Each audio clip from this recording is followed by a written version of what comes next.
இதை தவிர வருகிற ஜூலை 3ஆம் தேதி, இந்த ஜூலை 3ஆம் தேதி அன்று ப்ரொடெஸ்ட் டே, இந்த FCRA அமெண்ட்மெண்ட் பில் 2026 எதிர்த்து ஜூலை 3 அன்னைக்கு எல்லா நிறுவனங்களும், கல்வி நிறுவனங்கள் ஆகட்டும் சரி, இல்லை ஹெல்த் கேர் நிறுவனங்களாகவும் சரி, எல்லா ஆர்கனைசேஷனும் இதை எதிர்த்து வருகிற 3ஆம் தேதி ப்ரொடெஸ்ட் செய்ய போகிறார்கள். கையெழுத்து இயக்கமும் ஆரம்பித்து ஆகிவிட்டது. இந்த மசோதாவை எதிர்த்து கையெழுத்து இயக்கம் நடந்து கொண்டிருக்கிறது. இதை வருகிற ஜூலை 3ஆம் தேதி கையெழுத்து பல்வேறு மாவட்டங்களில், மாநிலங்களில் அங்கங்கே உள்ள டிஸ்ட்ரிக்ட் கலெக்டர்ஸ் கிட்ட, மாவட்ட ஆட்சியாளர்கிட்ட இந்த கையெழுத்து பெறப்பட்ட இந்த மெமராண்டத்தை பிரதமர் மந்திரிக்கு, அவருக்கு பிரைம் மினிஸ்டருக்கு அனுப்புறதுக்கு ஏற்பாடாகி உள்ளது. அந்த அனுப்ப போகிற அந்த மெமராண்டத்தில் பிரைம் மினிஸ்டருக்கு இந்த மசோதாவை நீங்கள் திரும்ப பெறுங்கள் அப்படின்ற மாதிரி ஒரு ரிக்வெஸ்ட்டும் அதில் உள்ளது. இதை தவிர பல்வேறு அமைப்புகள் அந்தந்த மாநிலத்தில் உள்ள தலைவர்களை நேரில் சந்தித்து அவர்களிடம் இந்த மசோதாவை திரும்ப பெற வேண்டும் என்று கேட்டுக்கொண்டிருக்கிறார்கள். இந்த தலைவர்களும் தங்களுடைய கட்சியினர் மூலமாக, எம்பிகள் மூலமாக இந்த மசோதாக்கள் திரும்ப பெறுவதற்கு என்ன நடவடிக்கை எடுக்க முடியுமோ அவர்கள் அந்தந்த மாநிலத்தில் அமைப்புகள் அவர்களை சந்தித்து கேட்டுள்ளனர்.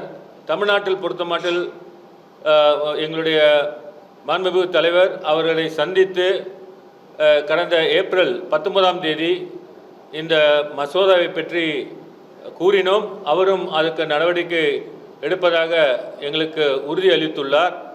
ஆகவே இதை பார்த்தீங்கன்னா மதங்களை கடந்து, கட்சிகளை கடந்து இது பெரும்பான்மையினரை பாதிக்கக்கூடிய இந்த மசோதா, அதுவும் ஒருத்தருடைய சொத்துக்களை கொள்ளையடிக்கிற போல இந்த மசோதா அமைந்துள்ளது.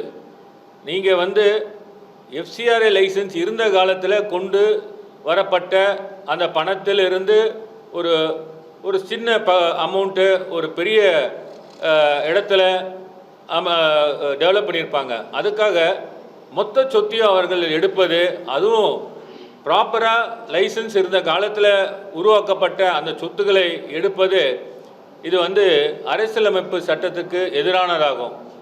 இது ப்ராப்பர்ட்டி ரைட்ஸ் கூட சொல்லுவாங்க. நீங்கள் ஒரு காம்பன்சேஷன் கொடுக்கணும். ஒரு நிலம் எடுக்கிறாங்க, ரோடு போகிறதுக்காக காம்பன்சேஷன் கொடுப்பாங்க. அது கூட கிடையாது இந்த சட்டத்தில்.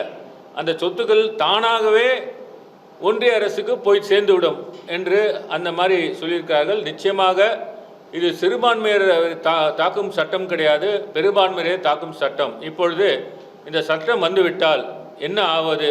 இப்போ தேவாலயங்கள் மூடப்படும், அதே போல் கல்லூரிகள் ஒன்றிய அரசு எடுத்துக்கொள்ளும், அதே போல் மனநல காப்பகங்கள் ஒன்றிய அரசு எடுத்துக்கொள்ளும். இப்போ யார் நடத்துறது? இதை ஹாஸ்பிட்டல்ஸ்லாம் யார் நடத்துறது?